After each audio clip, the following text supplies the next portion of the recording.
Welcome to the Buckinghamshire Business First Talking Heads podcast. I'm Philippa Batting, the Managing Director of Buckinghamshire Business First, and today we have a really exciting episode lined up for you. As business leaders and entrepreneurs in Buckinghamshire, you will all know that our local economy thrives on innovation, collaboration, and adaptability. But with these great opportunities come great challenges. In today's episode, we're going to dive headfirst into the world of cybersecurity. Our guest today, Marion Stewart, is the Chief Exec of Red Helix, which is a cutting-edge cybersecurity and networks company right here in Buckinghamshire. Marion brings a wealth of knowledge and experience, and we're absolutely thrilled to have her join us today. Marion, welcome. Thank you for being here. And shall we start by introducing you to the listeners? So can you tell us a little bit about you and what you do and a bit about Red Helix? Sure. So yeah, thanks, Philippa. It's great to be part of the podcast, and brilliant to be part of the Buckinghamshire Business First community, actually. So I've been in the technology industry for over 30 years now. And in that time, I've seen a lot of change in the industry, as you can imagine. The pace at which technology moves just never ceases to amaze me. So there's always something new and it comes at us faster. And with that new technology comes new opportunity. Unfortunately, some people will take that opportunity and look for ways to compromise it. And I've spent my career in industry protecting companies against that. So I've worked in data centers, I've worked in network operators, and I've done jobs where security was just a thing that you did, but it wasn't a call out in the way that it is today. I joined Red Helix 2 years ago as a company. We celebrate in Red Helix our 40th anniversary this year, which is a fantastic achievement for any company, I think, and especially when you think of some of the traumas that companies have gone through in the last few years with COVID, etc., economic changes, all the things that I'm sure your listeners are aware of. We rebranded when I joined. Some people may have come across us and known us as Phoenix Datacom, a very 1970s sounding name. So one of the first things I did when I joined was rebranded the company to Red Helix. Why Red Helix? Really because we specialize in cybersecurity. We perform some very complex managed cyber services into some very big clients. I feel passionate about making the same levels of security available to small and mid-sized businesses in a way that is economically viable for them to consume. Now, in some small businesses, that might mean free resources. In others, it might mean they need something that's just a layer above that, so lower cost. And so what we've done at Red Helix is really created a portfolio of cyber services that isn't a one-size-fits-all. Some of what we do is signposting, very small businesses to free resources. And some of what we do is help companies on their growth journey. So we'll start with them small and we evolve as they evolve and their needs change. So we're passionate about making that available to everyone and really about stopping cybercrime from paying, whether that's in extorting money from individuals or as companies. Yeah, I mean, what we can see as BBF is that as businesses are now increasingly relying on digital infrastructure, that this threat landscape is really evolving very quickly and very dramatically. And the old idea that cyber attacks, are lone hackers in dark rooms, I don't think that's the case anymore. I think they're actually very well orchestrated by very sophisticated groups and organisations. And I remember when we first moved into our offices in High Wycombe, having a conversation with somebody on cybersecurity, and they reminded me that just as I had a team of 50 people that I was working with and moving into these offices and whatever else, and my team was involved in supporting businesses to thrive, somewhere down the road or in another part of the world, a similar sized team, or maybe even bigger, is being put together and operated with the sole aim of separating businesses or individuals from their funds. And that stuck in my head in terms. Yeah, and it's really in somebody's business. It's really interesting. One of the things we come across in Red Helix when we speak to people is people think, why would someone target me? Yeah. Why would someone target my business? How would they even know that my business exists if they're sat Eastern Europe, Asia, somewhere outside of the UK? I'm a small business. How would they know I exist? The reality is they don't need to know you exist. There is so much code and automation that's available to buy that will go and scan for vulnerabilities. So they're not coming looking for you. We use the broken window analogy. The police will tell you, there's a lot of studies on this. If you have a building in an area with a broken window, that area becomes perceived to be an easy crime target. And one broken window will lead to another, and then vandalism. And before you know it, the whole area has been really changed in a way that is not good for it. Cybersecurity is similar to that, actually. So if someone is scanning the horizon and they find your equivalent of the broken window, so that may be, your website has a vulnerability, or it might be they've been able to get access to your email. They're scanning the horizon for this stuff all the time. And when the criminals get a hook into a business, they then start to say, okay, what is this business? How much money are they likely to have? How can I use whatever access I've now got to extort that cash from them? So I always say to businesses, if they're not coming looking for you specifically, they're looking for that broken window that they can get a foot in.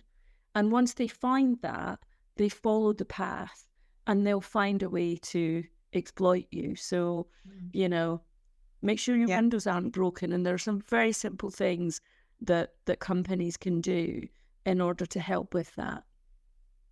And what are some of those things, Marion? So your picture, that they're not actually coming after me. They're actually coming very in a very sophisticated way after any businesses where they can see the gateway in. And I remember when we went remote, so our whole team now works remotely from home. Yes. And actually, one of the challenges we had was encouraging, well, number one, we asked the question about people's routers at home. So had they all still got the password on them that was on them when they came out of the factory to them? And, you won't be surprised, but massive percentage of people don't change the passwords on their routers. And when we asked if they would do that for us, naturally, there was quite a resistance, because obviously I'm then going to have to change the password on Netflix and Amazon and all these things. Yes. that were an inconvenience to do. However, the impact of not doing them meant it was like leaving my back door open, wasn't it? Definitely. Yeah. Definitely. And passwords is the first thing on my list. Having strong passwords, so that, people can't guess them.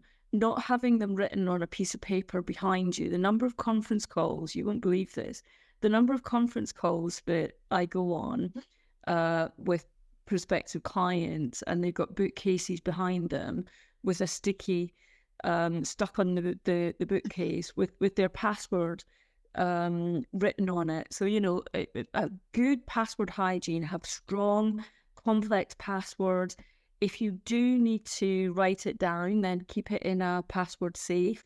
You can buy little safes on Amazon that don't cost a lot of money, or you can get electronic safes. There's some free. You just Google password safe and you'll find software that does it for you. So I think passwords and password hygiene is the first thing that I would say any business should think about. The second thing is securing devices. The number of people that I sit in meetings with and they open their laptops and they're straight into Windows there's a tremendous amount of people who don't have the basic protection on their laptop. And actually, as we move to work from home and people are commuting less, the patterns of behaviour that we had and discipline that we had of laptop in the boot, laptop out the boot, laptop in the office has gone. And, so I think making sure that those laptops are password protected and encrypted. Again, if you're a Microsoft user, you can use Microsoft, it's called BitLocker. It's a piece of software, it's free. It means if you don't know the password, no one can get past onto your laptop because it's all encrypted for you. So it's a free resource that's available to you. And every device should have that level of protection. I think the other thing is two-factor authentication. That's available through all of the platforms that we use in our home lives. So it's available through Google, Amazon, Netflix. All of those have two-factor authentication. Businesses should also have that for their in-house systems. So again, Microsoft have Microsoft Authenticator that you can download for free on your laptop or on your phone, and it can protect your business assets. So it means that in order to gain access, you need your password and a unique code or a fingerprint that will ask for. So working with the people that do your IT and getting them to set up those basics is, the minimum companies should be doing. The other thing I would recommend businesses do is the NCSC are a UK government agency who provide a lot of free resources. And one of the most brilliant free resources they have is for staff training for small businesses. One of the biggest risks for small businesses is that someone gets an email, they don't know what's in it, they click on a link and they allow malware into the business because they've clicked on a link. And sometimes it's offers. If an offer looks too good to be true, it usually is. Click on this link and you win £500 holiday vouchers. So the education programme that is on the NCSC's website, you're part of the GCHQ in Cheltenham actually, is free. It's a free resource for everyone. And so as a minimum, I think companies should think about how not only perhaps their business leaders, but everyone in their business gets time to go through that training and talk about what they've learned from it as a business.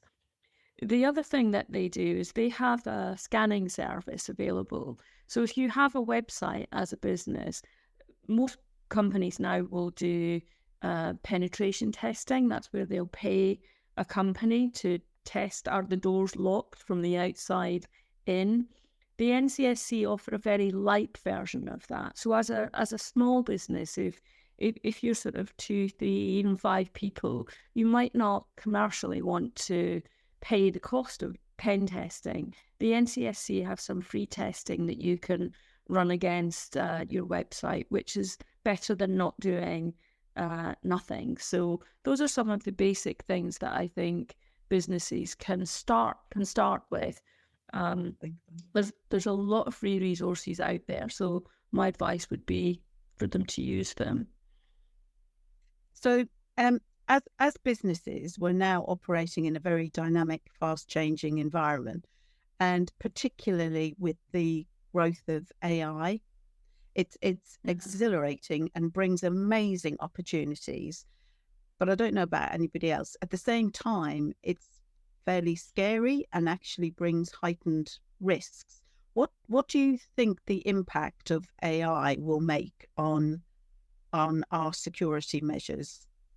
I think of AI a little bit like the arms race, and I know that might sound really overdramatic, but what we have is this constant race between criminals using artificial intelligence to drive faster, smarter hacks, deep fakes, etc., versus using AI for good, which is, you've got scientific application of AI, lots of things like that. In the cyber world, we can use artificial intelligence to detect deep fakes, to better combat some of the attacks that would come from using AI. So it's a constant race to stay ahead. And I don't think that's going to change, certainly in the next 5 to 6 years. People talk about, secure by design. We're 10, 15 years away from having an ecosystem of digital infrastructure that is, secure by design, because we live with the legacy. So your business is operating in a sector that's growing extremely fast. Yes. Is it affected by skills shortages like any other sectors It is. are at the moment? It is. And both in the short, medium and long-term horizon. In cyber, we need a very diverse set of brains working. If we have everyone thinking and operating the same way, you miss something. We, as a company in Red Helix, we are, we actively seek out a very diverse workforce. That means having, a good gender mix, good ethnicity mix, good social background mix, good neurodiversity and versus neurotypical mix. And having that broad spectrum of people is so important, because someone who perhaps is neurodiverse will see something that someone who's neurotypical may not. And so bringing those things together is I think, the power of threat hunting and threat mitigation in cyber. So the cohort that we look to hire from is even smaller than perhaps some of the other tech companies. And with that in mind, we've started a program at Red Helix with some of our local schools. We very purposefully targeted schools that are high pupil premium schools. So we worked with the local authority and figured out where high pupil premiums applied, etc. And we targeted those schools because we feel that's where some of the diversity coming into cyber will come from in the next 5 to 10 years. And so we run programs for year 5s and 6s, and they're 6-week blocks of activities that we do with a cohort of about 15 children. We do that across a couple of schools. It's volunteers from Red Helix that go and do it. And I have to say, the feedback from the kids and the schools has been fantastic. My aim is to get those kids interested in STEM and cyber before they go to secondary, so that they're going into secondary with a clear mindset of, if I do these things, I know what a career in cyber or in tech could look like.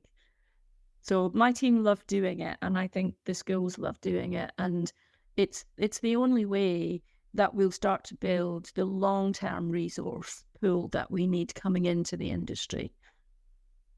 That sounds amazing. And I know you've attended our Buckinghamshire Skills Show. We have a Confident Futures Skills Show in June. Yeah. We did, and the sort of being part of something bigger initiative that BBF are running, it's one of the reasons we joined, if I'm honest, because I think the more we can engage the community around us and, future talent into the sector, the better. When we went to the skills show, it was fantastic. We had about 6 secondary schools contact us and ask about summer placements. So as well as doing the 6-week cycle of outreach on the coding clubs every week, we're also facilitating about 5 weeks of placements for some of the secondaries. So we've got, I can't remember how many students, about 20 odd students coming in. So they'll get to meet kids from other secondaries as part of the program that we've built for the summer placement. So yeah, doing those events with BBF has been fantastic. And as I say, being part of something bigger, both from a business community, but also the community as a whole, is one of the reasons that we joined the organisation. Yeah, no, I mean, I'd just like to say that that's amazing to hear the work that you're doing with schools and actually planning around your future workforce. And what I would say to listeners is that actually all sectors can benefit from embracing inclusivity in the workforce. And, lots of workforces benefit from non-linear thinkers, from folk who can hyper-focus, from people, who are very intuitive, very empathetic. These are all great qualities to have within your workforce, and amazing to hear that you actually proactively pursue them. Phenomenal. It makes us better at what we do for our clients, and ultimately our clients and our people are our biggest assets as a business. So yeah, it's important that we do the best we can for our clients, and I think the way to do that is to have diversity in our business. Yeah. So as we now come to the end of today's podcast, listeners, whether you're a startup, founder, an established company, or just a curious individual, hopefully you found lots and lots of insights in this episode that will be useful or thought-provoking. So I think for me, it's about, let's build a resilient and cyber-aware Buckinghamshire together. This is a business community, and organisations like Red Helix, we're all here together to reach out to each other. Please remember to subscribe, share, and engage with us on social media, or hashtag BBF Talking Heads. So thank you very much, Marion, for your time. I think we could fill many more podcasts on this, and certainly lots of lunchtime learning and all sorts. But for now, thank you, and goodbye, everyone.